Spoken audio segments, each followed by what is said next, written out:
Good morning.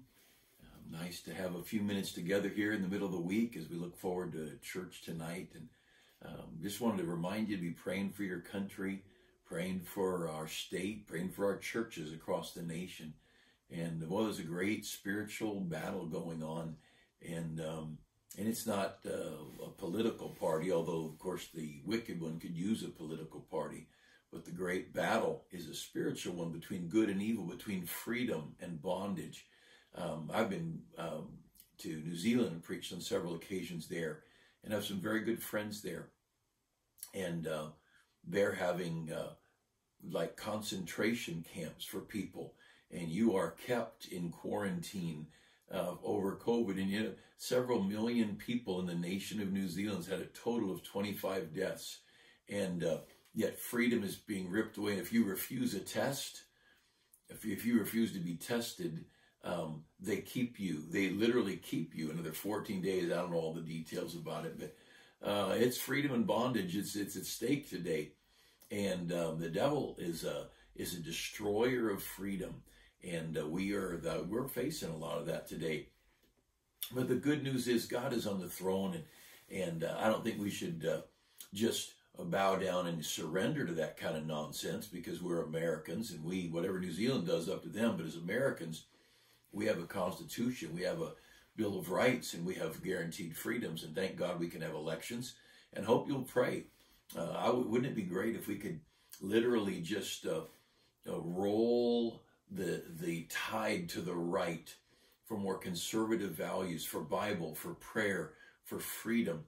You know, our school system is failing America's people, and wouldn't it be a great thing if private education would just be run loose, and parents could take their tuition money they're paying taxes for the public schools. Wouldn't it be great if they could take the money and put their kids in any private school they wanted? Of course, the state doesn't want to give up the minds of our children, but we have in the White House and Mr. Voss, Secretary of Education, or whatever her official title is, but she's pushing for freedom of education and vouchers where parents in failing areas could move their kids. And you know, we're business people, we're entrepreneurs in America. And you take a church like ours, we've got enough teachers.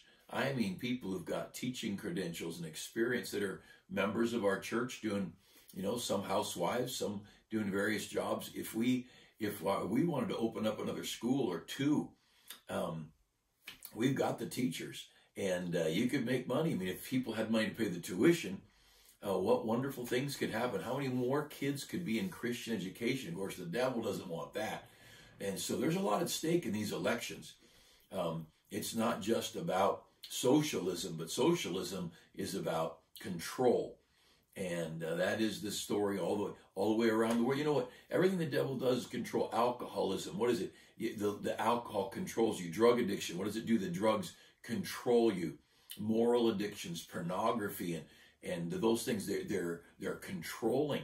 And what does Christ do? Christ brings liberty. If you continue in my word, then you're my disciples indeed, and you shall know the truth, and the truth shall set you free. Well, a lot of people, even in movies and things, will use that little phrase, the truth will set you free. And there's some measure of truth to it, but put it in the literal sense. If you continue in my word, this is the thing that'll set you free. And we have a great God, a great Bible, a great faith, and so we can relax no matter what goes on. Our marching orders don't change. We just need to keep doing what we're doing. And some of the panic that's being pushed on people, when this COVID thing first started, we were told there's going to be 2 to 3 million people die. And of course, there's only been a couple of 100,000, 280 or 250,000 or whatever have died.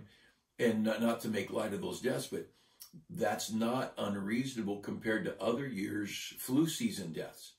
And so I want to encourage you, don't panic.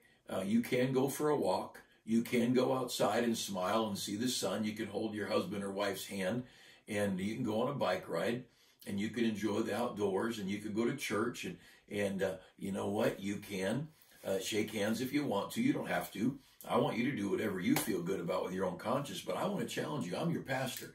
I know many of you go to other churches, but you that go to our church, I'm your pastor. I want to challenge you. Put Jesus first.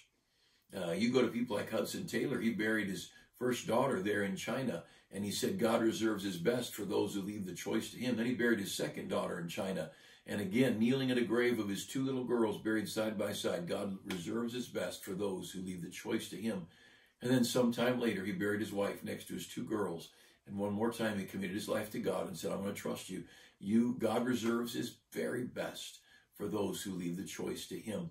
And the great work Hudson Taylor did was paid for with self-sacrifice. And so these bodies, they're a tool to be used for God. I don't think we should abuse them. We certainly shouldn't use drugs and liquor and abuse them. I think we should take care of them. I try to take some measure of care of my body, although I did have a good-sized brownie yesterday. And I teach a class in our high school. One of the boys brought me a big brownie. I ate it happily. I'm not a fanatic on it, but I try to eat a little bit guarded and exercise, take some vitamins. But you know what? My body is not the main thing. I want to be able to use my body. And if I preserve my body without it being used, I just as well be dead. If I took care of my body, but I could not use my body for others, what's the point of my body being around? I could leave this body and go to heaven and be way better off. And so the only reason I want my body to go on is so I can be a help to others, so I can be an encouragement to people, so I can love my wife and children and grandchildren, so I can teach the Bible, witness. There's an area north of us, south of Corona, on the east side of the freeway. I went up there with Wayne Record, one of our men, this Saturday, and we went out door to door for quite a while. It's a brand new area, new homes, people moving in, and they would probably be going north and west to jobs, and they wouldn't maybe think of coming south to a church. So we want to make sure they hear about us. And I'm going to use my life for God, but I have no desire for a useless life. Let's use our life for God's. I wanted to take a moment today and read something for you out of this day in Baptist history. And so we're on the 28th of October. And you've heard me, many of you heard me talk about Charles Spurgeon. In fact, I on purpose angled the camera. This whole shelf is Spurgeon books, and some of those up there and a few of these down here. And then I've got others. But those are sets of books by Spurgeon. But Spurgeon was the most prolific writer. I'm sure the most prolific writer in Baptist history, perhaps in Christianity, in modern history. And but Spurgeon, as a pastor there in England, on October 28, this day, on 1877, he wrote an article about the Baptist Union. It was a denomination of sorts. It was a conglomerate of these Baptist churches, 1,000 pastors, as I read elsewhere, if I remember right. But the problem is the morals and the standards of the Baptist preachers was degrading along with their theology. They were questioning the deity of Christ, the reality of heaven, the reality of hell, and all those kind of things. And so Spurgeon, he had a paper that was a weekly paper, and it might have even been daily, but I think it was weekly, called The Sword and the Trowel. And it was read all over England. But here's one of the things he wrote: no lover of the gospel can conceal from himself the fact that the days are evil. A new religion has been initiated, which is no more Christianity than chalk is cheese. And this religion, being destitute of moral honesty, palms itself off as the old faith with slight improvements, and on this plea usurps pulpits which were erected for gospel preaching. The atonement is scouted, the inspiration of the scriptures is derided, the Holy Spirit is degraded into an influence, meaning not a person, but just a power and influence. Punishment for sin is turned into fiction, and the resurrection into a myth. And yet these enemies of our faith expect us to call them brethren and maintain a confederacy with them.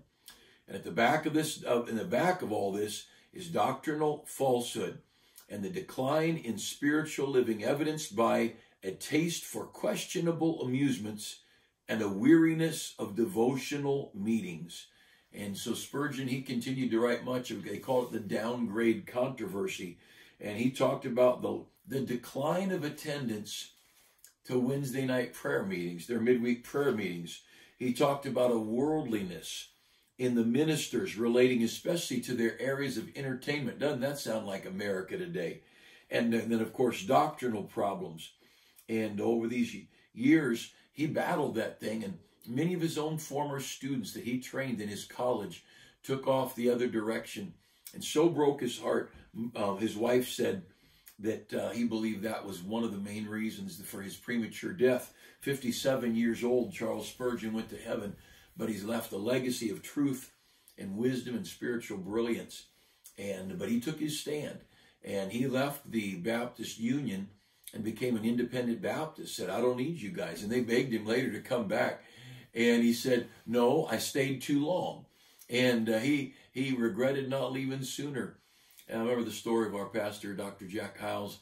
Brother Hiles is telling us a story how when he was a young man, he was met by he was a Southern Baptist. And he said he was taken to lunch by some Southern Baptist leaders.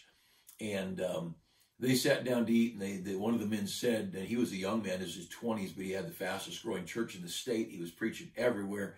He was the up and coming big name in Baptist churches, and preaching youth meetings and conferences with the whole church. And he said, sitting there at the table, they told him, if you're going to be a part of what we're doing, you're going to have to stop naming sin. Now, you can still preach against sin, but stop naming it. Stop naming liquor, and stop naming smoking, and don't name it. Just say you need to live right and stop your sin. And he said, I'm not for sale. And he slammed his hand down on the tables, and bowls of soup went everywhere. And he said a plate of spaghetti was in a guy's lap, and he spilled food all over him. He stormed out, and every meeting he had was canceled because they were all with Southern Baptist churches. And every invitation to preach out of town was canceled within 24 hours. And this is before social media. This is before any of the TV news like we would have. But the phone calls got going. And so anyway, he was kicked out of the Southern Baptist Convention over that. And he went on to pastor independent Baptist churches. And of course, in Northwest Indiana, the most famous church in recent history, First Baptist Church of Hammond, Indiana. And what a soul-winning, what a wonderful ministry to the poor and the needy. Years later, he told the story. He said, I went back to that little town, retracing my steps, and kind of a tour with some people showing him where he grew up and different things. And he took him to the Southern Baptist headquarters where they'd kicked him out. And he went up to the door, no one was, the office was closed, and he wrote a note, a thank you, said, thank you for kicking me out, signed Jack Hiles, and stuck it in the door. He said, best thing ever happened to him. We get security oriented, and always, as Spurgeon faced, as Brother Hiles faced, you stand for right. You're going to get beat up, whether it be the president or the preacher. But right's still right, doesn't make any difference. And I want to read, if you would look at 2 Samuel with me. Just want to show you a verse or two on almost the opposite of what I'm talking about here. And the Bible's the book. Well, I hope you read it. I hope you read it and think about it and spend time in it. Enjoy it. Read it. Just read volumes of it, not slowing down, or listen to it. I know people who listen to it on their phone or a tablet, and they follow along. That keeps them reading without stopping. And other times, some people will read just a few verses and study, or they'll study a topic, but just lots of Bibles, the answer. But I want you to notice something. This is the story of David bringing the Ark of the Covenant back into Jerusalem.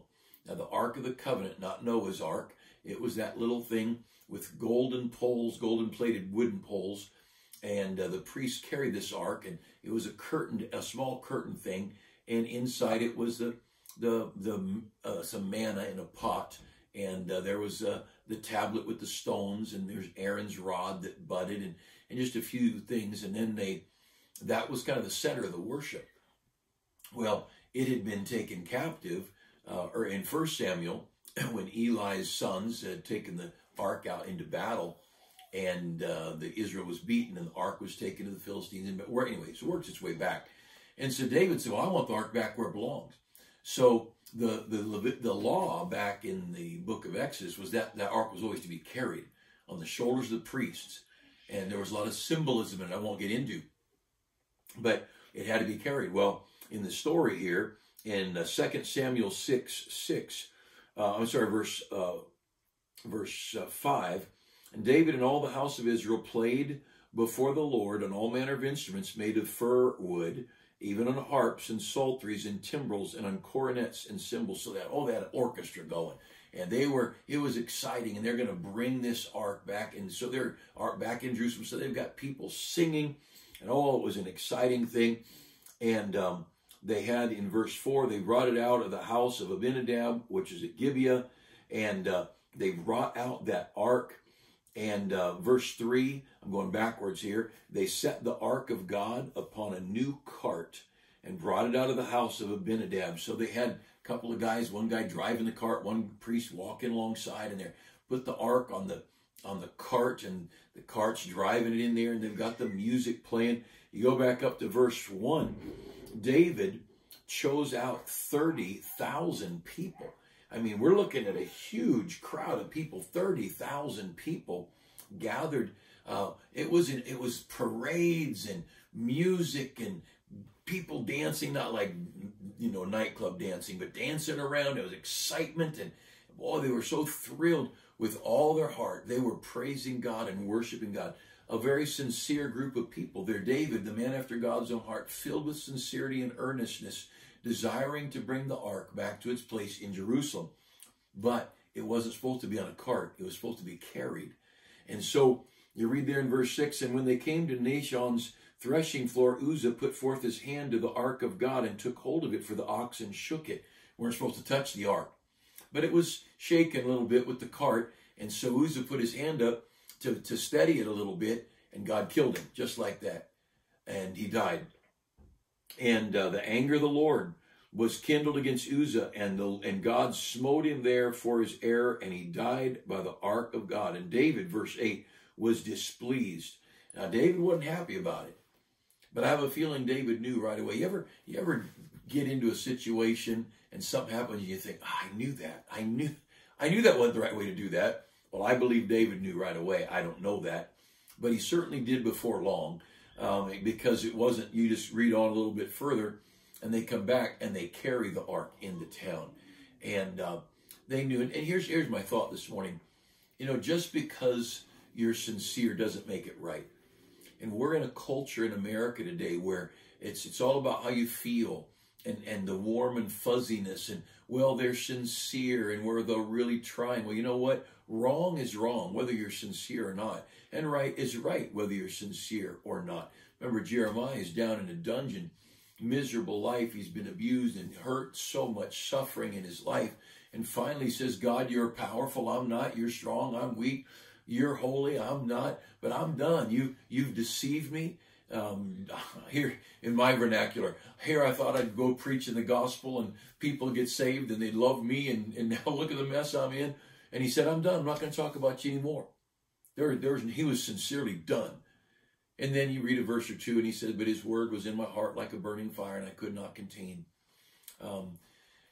He didn't have a warm and fuzzy feeling about the work of God. It was the right thing to do. It was the right thing to do. When Jesus went to Calvary, there was no warm feeling. There was no, I just feel deep inside, this is the right. There was no closeness with the brethren. They all forsook him. And he knew he was going to the cross, and he knew from Psalm 22, his side would be pierced, his hands and feet would be pierced. He knew what was coming. He knew God would forsake him. He'd read Psalm 22 where he said, my God, why hast thou forsaken me?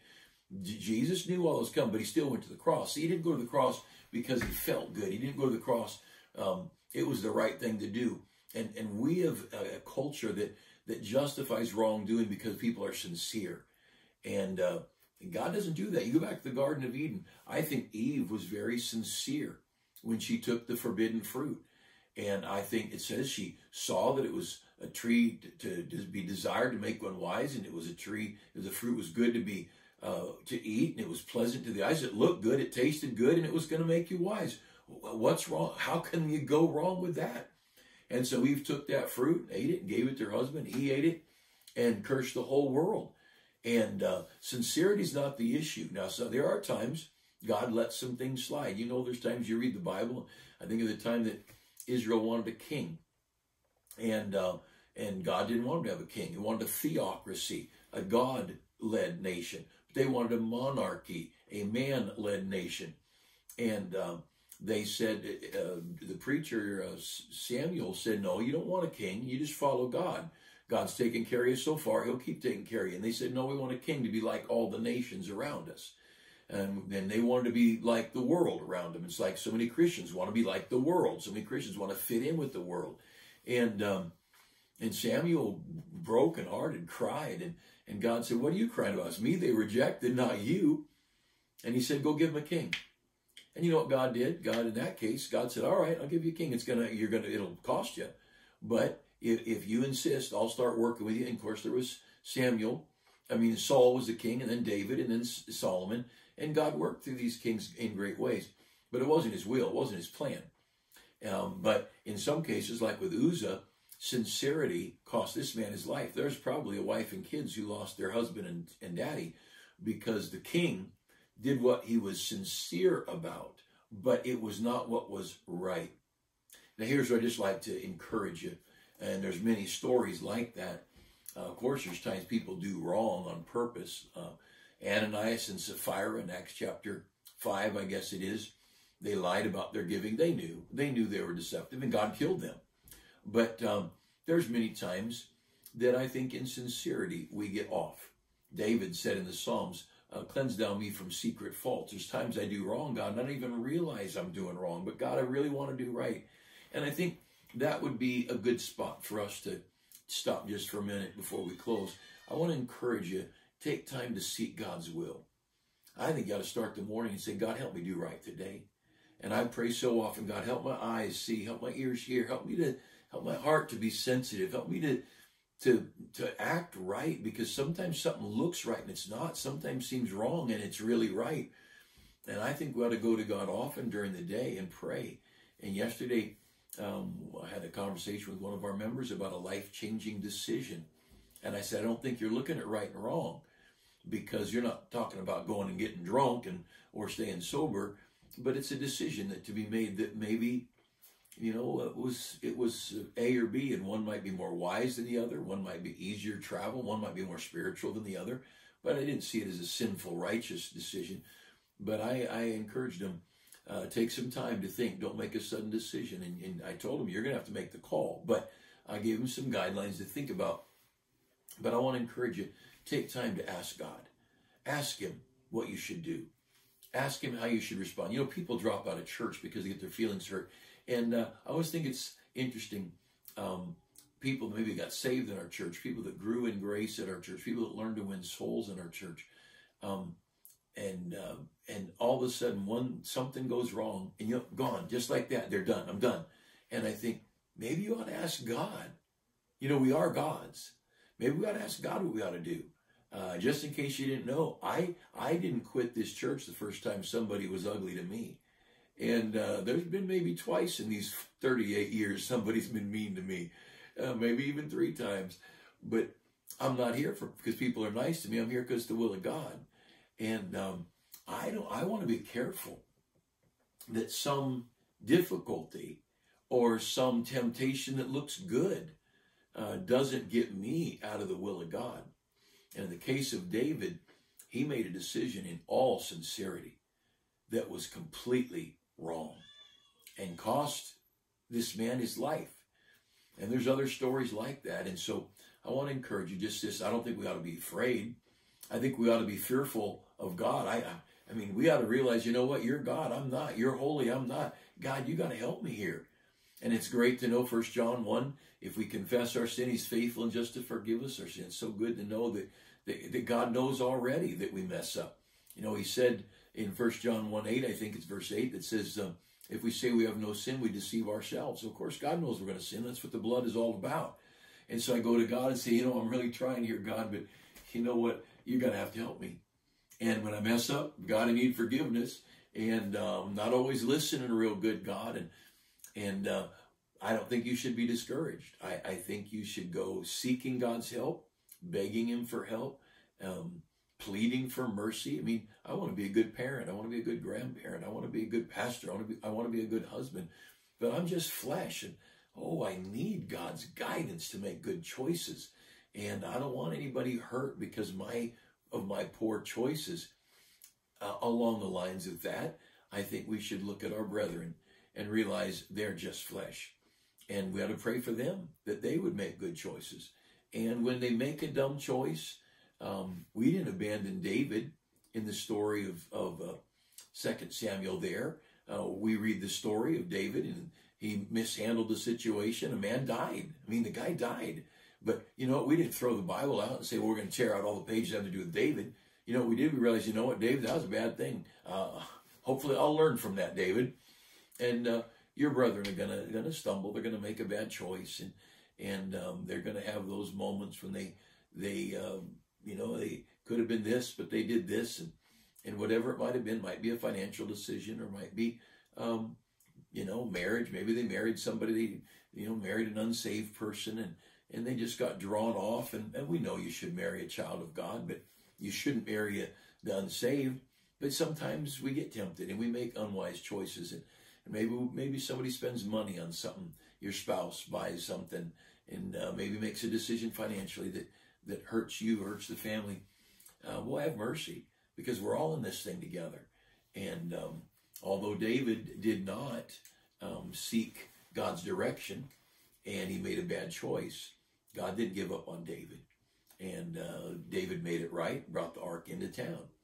But Uzzah's wife still lost her husband, and Uzzah's kids still lost their daddy.